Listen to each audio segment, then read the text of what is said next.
Hello everyone, आज हम discuss करेंगे climate control in built environment. जब हम क्लाइमेट की बात करते हैं तो अगर हमको क्लाइमेट रिस्पॉन्सिव बिल्ट एनवायरनमेंट बनाना है तो उसमें हमको season, then direction of sun, उसका पाथ, उसका सोलर पोजीशन, नेचुरल शेडिंग, अगर सराउंडिंग पेड़ वगैरह है तो उससे कुछ मिल सकता है। Environmental factors such as wind, rainfall, humidity, climate data जैसे कि टेम्परेचर, हिस्टोरिकल वेदर पैटर्न, वो सब ऐसा डिजाइन करना है ताकि अंदर comfortable and energy efficient house बने। सो क्लाइमेट कंट्रोल करना is very essential in the built environment. So अगर हमको क्लाइमेट कंट्रोल करना है और properly healthy and comfortable and productive indoor environment रखना है तो we have to take care of following things. Indoor air quality, अंदर कोई पॉल्यूशन तो नहीं हो रहा है, एयर की क्वालिटी कैसा है, वेंटिलेशन प्रॉपर है कि नहीं, थर्मल कंफर्ट मतलब टेम्परेचर के रिलेटेड कंफर्ट है कि नहीं, गर्मी में बहुत गर्मी नहीं लगनी चाहिए, ठंडी में बहुत ठंडी नहीं लगनी चाहिए। Access to natural ventilation, day lighting proper मिल रहा है कि नहीं, एज वेल एज हम जो भी मटेरियल यूज कर रहे हैं उसमें से कुछ हाई वॉलेटाइल ऑर्गेनिक कंपाउंड तो नहीं निकल रहे हैं जो हार्मफुल है आपकी हेल्थ के लिए। So health, comfort, everything that we have to see and that is essential for controlling all this climate matter in our environment. So these are the factors that control the climate in our built environment and that improve our indoor environment. First is sustainable selection of site. Site selection बहुत important है.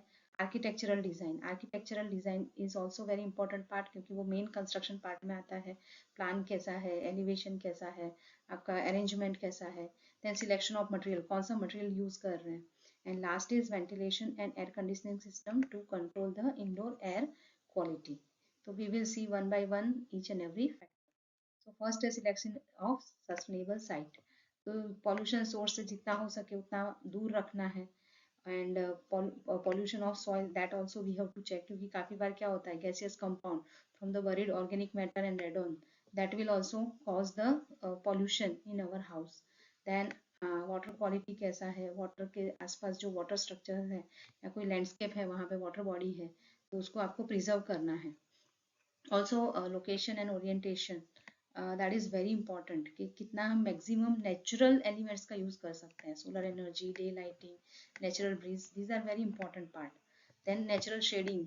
Natural shading का मतलब कोई पेड़ वगैरह है, paved area की जगह पे ग्रास है, so, उसकी वजह से क्या होता है, नेचुरल शेडिंग मिलता है तो टेम्परेचर कंट्रोल में रहता है. Minimise needless destruction of green field. Green field को डिस्टर्ब नहीं करना है, जितना हो सके उतना हमारा वैल्यूएबल ग्रीन स्पेस को बचा के रखना है. तो अगर हम की एनवायरमेंटल एसेट एंड इकोसिस्टम उसको प्रिजर्व करते हैं तो हमारी साइट पे नेचुरली ही बहुत ही अच्छा क्लाइमेट हो जाता है. And paved area to be replace with the trees and other landscape, जैसे मैंने बोला, तो उससे इन्फिल्ट्रेशन बढ़ता है और रन ऑफ कम होता है एंड ऑल्सो ग्रीनरी मेंटेन होती है और क्लाइमेट यानी कि टेम्परेचर को कंट्रोल करने में हेल्प मिलती है. So these are some of the sustainable site planning that can be done to control the climate at your home. That is protect the agricultural land, flood plains अगर है, forest area है, water bodies है आजू बाजू में, lake pond, तो उसको preserve करना है. Preserve the top soil and existing vegetation, इन सबको प्रोटेक्ट करना है, उसको डिस्टर्ब नहीं करना है. Well plan and optimally oriented building. So उसके अंदर passive solar heating. Passive solar heating का मतलब क्या होता है, कोई भी फैन किसी का भी यूज हम नहीं करते हैं, हमारा जो घर का अरेंजमेंट है वही ऐसा हो, जैसे यहाँ पे ये शेड है तो समर सन को वो रोक रहा है पर विंटर सन को वो अलाउ कर रहा है. सो यहाँ पे कोई भी मैकेनिकल आइटम नहीं है, but due to arrangement of various elements of building itself, we are avoiding this summer sun. So that is passive. Active में क्या होता है, फैन वगैरह आपको मैकेनिकल वेंटिलेशन लगाना पड़ता है. देन सोलर हीट गेन, ये जैसे मैंने अभी समझाया, नेचुरल वेंटिलेशन. सो आपका घर पे नेचुरल शेडिंग वगैरह है कि नहीं, हाई क्वालिटी डे लाइटिंग मिल रहा है, preserve strong water run off, so like that is to replace the paved area with the grass. Then protect the open space, वो सब. Then reduce the risk of soil erosion, soil erosion ना हो जाए वो सब ध्यान रखना है. सो साइड बिल्डिंग लेआउट है वो हमारा जो एनर्जी सेविंग है वो 25% तक वो बचा सकता है. एंड 8 डिग्री ऑफ रोटेशन अगर होता है तो सन की डायरेक्शन में तो भी काफी इंडोर क्लाइमेट में फर्क पड़ता है. जैसे थोड़े साइटिंग एंड ओरिएंटेशन रिलेटेड थोड़े पॉइंट्स है जो दिए गए हैं. Elongate the plan on east and west side, जैसे ये है, ये हमारा लंबा साइड है लेंथ वाइज, तो उसको हमको ईस्ट वेस्ट फेसिंग रखना है ताकि क्या हो कि अगर समर सन यहाँ से आ रहा है तो ये अगर हम छोटा साइड रखते हैं तो पूरा दिन आपका घर यहाँ पे तपता रहेगा, जबकि यहाँ पे ये लॉन्गर साइड होने की वजह से ये तो आपका गर्मी नहीं लगेगी। अगर यही अगर शॉर्टर साइड होता तो ईस्ट से जब सूरज निकलता तो आधा घर तपता, और बाद में जब वेस्ट से इधर से गर्मी आती तो पूरा आधा। तो ईस्ट वेस्ट साइड में हमको ये लॉन्गर रखना है। Then maximize the north south exposure of day lighting. जैसे ये नॉर्थ साउथ, तो ये लॉन्गर साइड है, उसी को वो एक्सपोज करे, उस टाइप से हमको रखना है। Maximize the east west facing window, जैसे यहाँ पे ईस्ट वेस्ट फेसिंग विंडो है, उसको मिनिमाइज करना है और नॉर्थ साउथ में ज़्यादा रखना है। So minimize the east west facing window, then orient most the populated area to the north south. जितना भी ज़्यादा एरिया हो वो हमको नॉर्थ साउथ फेसिंग में रखना है। इन शॉर्ट लॉन्गर साइड जो है, elongated side, it should be east west facing, ताकि घर में कंट्रोल रहे क्लाइमेट का। सो जहाँ पे भी जहाँ से भी कूल ब्रीज आती है उस तरफ हमको स्लीपिंग एरिया रखना है। एंड जो भी हमारा ओरिएंटेशन है according to the winter sun and summer sun के हिसाब से करना है। तो building site layout is very important part to control the climate. Next is sustainable architecture design. अभी आपने सस्टेनेबल सिलेक्शन कर लिया साइट का, पर प्रॉपर आर्किटेक्चरल डिजाइन भी करना पड़ेगा according to the climate, consider to have the comfort. तो ओरिएंटेशन इसमें भी बहुत इंपॉर्टेंट है। बिल्डिंग का plan section that will also useful to control the air flow. Then materials क्या आप यूज कर रहे हैं to control the heat. Then maximize the use of free solar energy. Then free ventilation, हमको जितना हो सके उतना नेचुरल एलिमेंट पे काम करना है। Use the natural shading to control the heat gain. जैसे नेचुरल मतलब जैसे पेड़ की वजह से या पेवर ब्लॉक को रिप्लेस किया विद द ग्रीन स्पेस, या फिर आर्किटेक्चरल डिजाइन की वजह से हमको हीट गेन रोकना है। Cavity wall construction, terrace garden, green roof, light cells, ये सब भी हम प्रोवाइड कर सकते हैं। रूफ इंसुलेशन, इंसुलेटिंग मटेरियल हम यूज कर सकते हैं, china clay pots etcetera. So by doing some architectural design also we can control the climate. So here are some of the examples given, like passive design. So passive design हमको करना है results when building is created simply to work at its own. तो यहाँ पे simply हमने ये जो shade है उसका थोड़ा लेंथ बढ़ा दिया, तो समर सन को अवॉइड किया, विंटर सन को आने दिया, तो this is passive design. Similarly यहाँ पे with the help of this tree we can avoid this entry of summer sun. then cross ventilation provide किया, यहाँ पे शेड्स प्रोवाइड किए। सो इस तरह से करके without creating nothing major mechanical item we can control the climate, that is called as passive design. Active design में क्या होता है, हम use करते हैं equipment to modify the state of building. तो mechanical ventilation with the help of fan pumps etc we can do. So here you can see this is the mechanical ventilation. यहाँ पे exhaust air outlet निकाला हुआ है, यहाँ पे fan रखा हुआ है, यहाँ पे inlet में फैन रखा हुआ है ताकि फ्रेश एयर मिले और एग्जॉस्ट में आउटलेट में चला जाए। तो जब हम मैकेनिकल आइटम यूज करते हैं और उसके बाद हम प्रॉपर क्लाइमेट मेंटेन करते हैं तो उसे एक्टिव डिजाइन बोला जाता है। दूसरे डिजाइन स्ट्रेटेजीज की बात करें तो हॉट एंड ड्राई क्लाइमेट जैसे इंडिया में है तो लार्ज ओपनिंग प्रोवाइड कर सकते हैं, proper arrangement of weather shade हम कर सकते हैं, विंडोज का एरिया बढ़ा सकते हैं, इंटरनल कोर्टयार्ड और क्रॉस वेंटिलेशन, मतलब थोड़ा ओपन स्पेस छोड़ सकते हैं ताकि उस वजह से क्रॉस वेंटिलेशन हो और थर्मल बफर मिले। Radiation barriers in the form of canopies, छज्जाज, long verandas and this grass. So here you can see this grass that will absorb the heat and minimize the radiation. So ये सब भी हम here again see the you can see the design strategies in warm and humid climate. Orientation is very important. Orientation should be preferably in north and south direction. So major जितना भी windows है, जो भी हमारा ventilation related चीज है, वो सब हमारा north south direction में place होना चाहिए ताकि maximum cross ventilation मिले according to the direction of this sun in summer and winter season. Then solar transmission through varying types of glass. हम कौन सा ग्लास यूज कर रहे हैं, यहाँ पे ये क्लियर ग्लास है तो पूरा हीट गेन हो रहा है, पूरा हीट अंदर आ रहा है 87%। हाँ, यहाँ पे you can see this is heat absorbing glass, तो उसकी वजह से हमारा जो हीट ट्रांसमिशन एंड रेडिएशन ये कम हो रहा है। यहाँ पे heat gain you can C only 30%। So this is reflective glass जो वापस रीहीट को भेजेगा। ऑल्सो कंपोजिट क्लाइमेट, लाइक जिसमें बहुत ज़्यादा हॉट एंड ह्यूमिडिटी नहीं है, मतलब कम मिक्स टाइप ऑफ एनवायरनमेंट है, तो वहाँ पे हम कोर्टयार्ड प्लान कर सकते हैं, मतलब ओपन स्पेस, ताकि हीट गेन कम हो और वाटर बॉडी आसपास हम प्लान कर सकते हैं। यहाँ पे पूरा क्रॉस वेंटिलेशन हो रहा है, cavity wall, terrace garden, light cells वगैरह हम कर सकते हैं। Then these are the different types of shading for building for climate control. जैसे जैसे ये थोड़ा एक्सटेंशन कर दिया, यहाँ पे हॉरिजॉन्टल फिक्स शेड लगा दिए, वर्टिकल मूवेबल शेड लगा दिए, फिक्स वर्टिकल लगा दिए, ऑइंग्स दैट इज आर्टिफिशियली हमने उसको एक्सटेंड कर दिया, एक्सटीरियर ऑपरेबल शेड लगा दिए।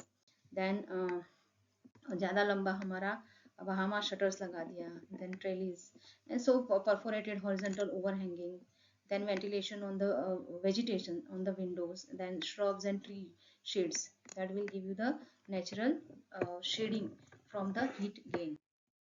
And here this is the design for the warm and humid climate, जहाँ पे आप देख सकते हो कि यहाँ पे ये पूरा वेजिटेशन कवर किया गया है, यहाँ पे ट्रीज बनाए गए हैं, यहाँ पे क्रॉस वेंटिलेशन का अरेंजमेंट किया गया है, ओवरहेड फैंस है ताकि हमारा जो वार्मर एयर है वो ऊपर से निकल जाए. So these are some of the planning in form of courtyard, then natural shading, then preserve the green spaces, water bodies, so that will help in creating better environment in your house. Next is selection of material. जो भी हम material use कर रहे हैं mainly paint वगैरह में, तो toxic chemicals या वोलेटाइल कंपाउंड ना हो. एडेसिव पेंट्स जो भी है वो लार्ज एमिशन और एब्जॉर्प्शन सरफेस ना हो. Porous material, textile, uncoated fibre, so ये जब जितना हो सके मिनिमम यूज करना है ताकि lowest rate of emission possible हो. एंड गुड वेंटिलेशन, अगर गुड वेंटिलेशन हम प्रोवाइड कर रहे हैं तो it will control the odour as well as day lighting भी प्रोवाइड करेगा. So there are so many sources of VOCs in our house that we have to understand. अगर हम कोई परफ्यूम वगैरह यूज कर रहे हैं, हमारा जो ड्राई क्लीनिंग के लिए जो जाते हैं उसमें भी आता है. then so many chemicals that we are using, so there are varieties of sources, so we have to avoid all these sources in our house by selecting proper material. So here this is called as the passive ventilation. यहाँ पे कोई exhaust fan वगैरह कुछ नहीं है. by the design of this house itself, जैसे passive solar heating रोकते हैं वैसे ही यहाँ पे पैसिव वेंटिलेशन स्ट्रेटेजीज है. यहाँ पे से ये फ्रेश एयर आ रहा है, कूल एयर है, यहाँ पे हमारा जो अरेंजमेंट है उसकी वजह से ऊपर से वार्मर एयर जा रहा है. Now last and fourth one, that is ventilation system for control indoor climate. So ये भी बहुत इंपॉर्टेंट चीज है. So general dilution ventilation, that is pathway control, path में ही कंट्रोल करके हमको करना है. तो उसमें एक मैकेनिकल वेंटिलेशन है जिसमें हम फैन यूज करते हैं. एंड नेचुरल वेंटिलेशन, तो उसमें नेचुरल जो एयर का मूवमेंट है वो हमारे थर्मल ग्रेडियंट के वजह से ही हम उसको चूज करते हैं. जैसे यहाँ पे कूल एयर आ रहा है, वार्म एयर वहाँ जा रहा है.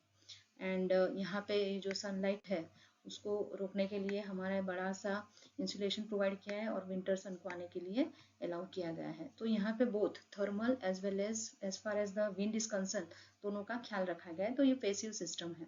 Then local exhaust ventilation, source पे आप कर सकते हैं source control. Then heating ventilation and air conditioning system, that is called as HVAC system, to control temperature as well as humidity at your particular house. So this is general or dilution ventilation. So this is natural ventilation, कोई भी fan या कोई भी mechanical item नहीं है, incoming air and outgoing air. then mechanical ventilation, उसमें fan वगैरह provide करते हैं, so that we should know. then these are the types of natural ventilation. this is cross ventilation, यहाँ पे ये विंडो है, यहाँ पे ये विंडो है, तो cross ventilation. Then single sided ventilation, यहाँ से हवा आया और यहाँ से ये गया, सो इस टाइप से भी हम प्रोवाइड कर सकते हैं. देन स्टैक वेंटिलेशन, ऊपर से ये जो हवा जा रही है. तो there are varieties of ways in which we can ventilate our house to have the proper control of climate inside our house. ये लोकल एग्जॉस्ट वेंटिलेशन है, इसमें ये हुड प्रोवाइड करते हैं जिसके जो connected through this duct and fan system, इस stack में से हमारा जो वार्मर एयर है वो बाहर चला जाता है. तो काफ़ी in our kitchen also we are providing this type of system, so that can be provided in our house, yeah, in organization. So these are the various ways in which we can provide our ventilation in our building. यहाँ पे ये filter है, so outside fresh air आती है through filter. then heat exchanger है, यहाँ पे जो exit है वो exhaust air का है, और incoming जो air है वो सब हमारा प्रॉपर फ्रेश एयर है, और जो भी एग्जॉस्ट एयर है उसको हमको बाहर निकालना है. So health and humidity, health that is very important inside our house. So objectives of heating ventilation and air conditioning system, ये पूरा सिस्टम अगर आपने लगाया है तो it will adjust and change the outdoor air condition to desired in conditions of occupied building for achieving the thermal comfort of occupant.